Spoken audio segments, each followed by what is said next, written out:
My dear student, I am Madhu Kumar.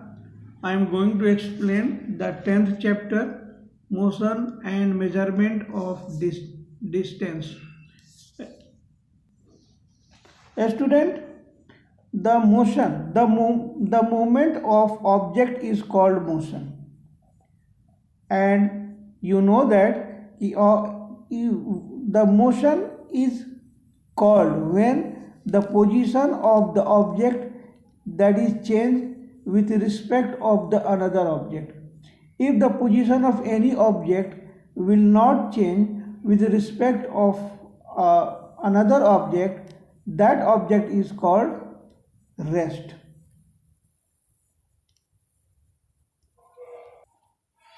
Now, student, measurement is one of the most useful process in science and in our daily life. We all make a measurement in our daily life, whether we are in the school, laboratory, or at home, or in a market. The measurement means the comparison of an unknown quantity with some fixed quantity of the same kind. This known fixed quantity is called unit.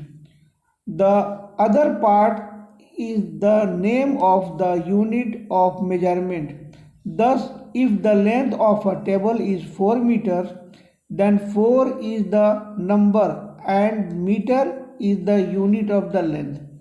The length of the table is 4 times the length of the unit selected for measurement.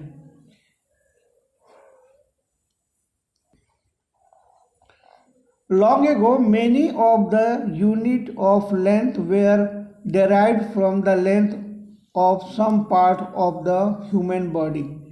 For example, a pace or a footstep, a cubit, a hand span, and width of 4 fingers were used as unit of measurement of the length.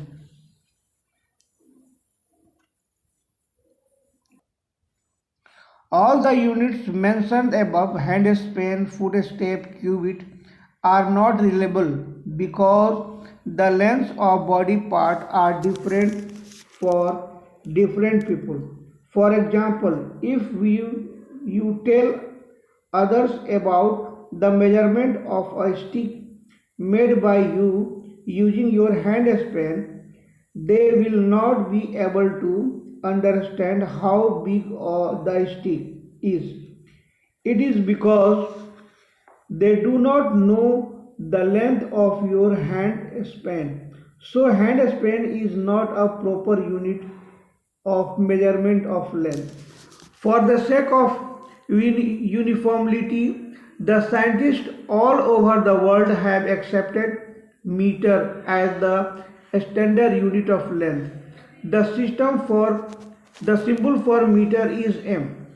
Scientists all over the world have accepted a system of standard unit for the measurement of quantities. This set of unit is known as International System of Unit, and the units of this system are called SI unit. SI is the abbreviation of System International.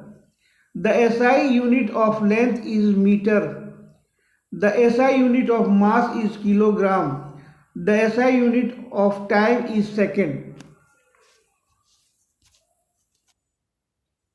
In our day-to-day work, we use various devices for measuring length. For example, we use a scale. In our day-to-day work, we use various devices for measuring length. For example, we use a scale for measuring length. A tailor uses a measuring tape. A cloth merchant uses a meter rod. In a school library, we use a wooden meter scale. A student, there are various units for length.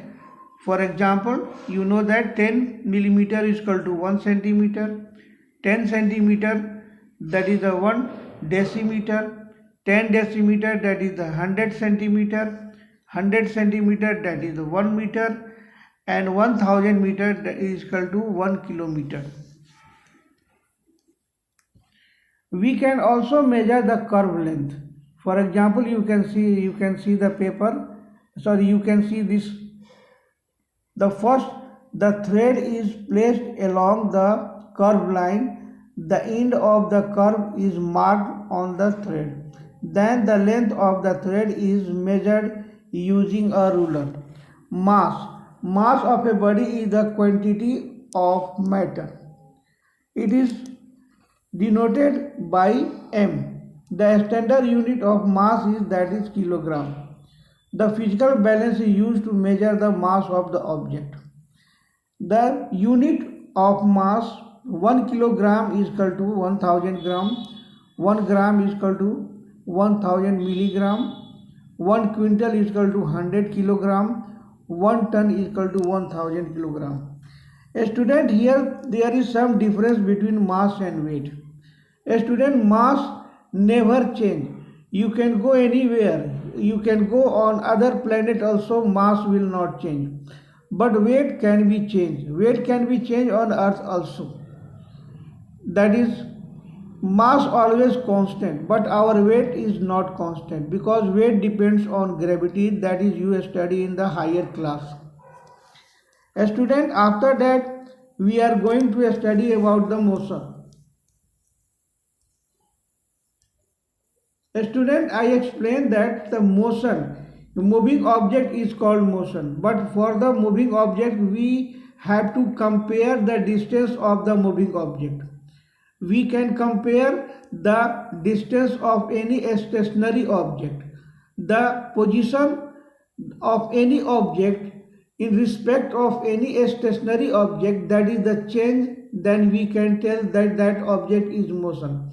But if the position of any object is not changed with respect of other stationary object, then we can say this object is in rest.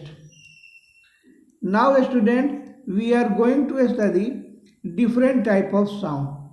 That is the first, student, that is I am going to explain the different type of motion.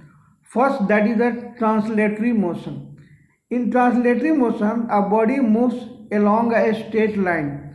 The line may be straight or curved. For example, a car moving in a straight line is in translatory motion, and a train moving along a straight line is also translatory motion. There are different types of translatory motion. First is linear motion, second circular motion, and third that is the random motion. Linear motion. If a body moves along a straight line, that is called linear motion. Second is circular motion. If a body moves in a circular path, that is called the circular motion. For example, the motion of the earth around the sun. That is next is random motion. That is if the body is moving irregular motion, that is just a motion of a smoke or dust particle in the air. Means if the any motion that is not irregular, that is called random motion. Translatory motion, the spinning motion. After that we will study the rotatory motion. The spinning motion of a body about its axis is called its rotatory motion. An axis is a line around which a body rotates. For example, the motion of a wheel about its axis and that of a steering wheel are example of rotatory motion. Vibratory motion. Vibratory motion is the back and forth motion of an object. For example, a swing set, it vibrates back and forth as you swing it. Motion of the pendulum of a clock is also the example of vibratory motion. After that, there is a periodic motion. When an object repeats its motion after a fixed interval of time, that is called the periodic motion. Second, after that we have to study non-periodic motion. When an object does not repeat its motion after a fixed interval of time, it is said to be in non-periodic motion. Here, student, you study the different type of motion. That is, I am going to tell one again. Linear translative motion, that is the circular motion, periodic motion, non-periodic motion. I think, student,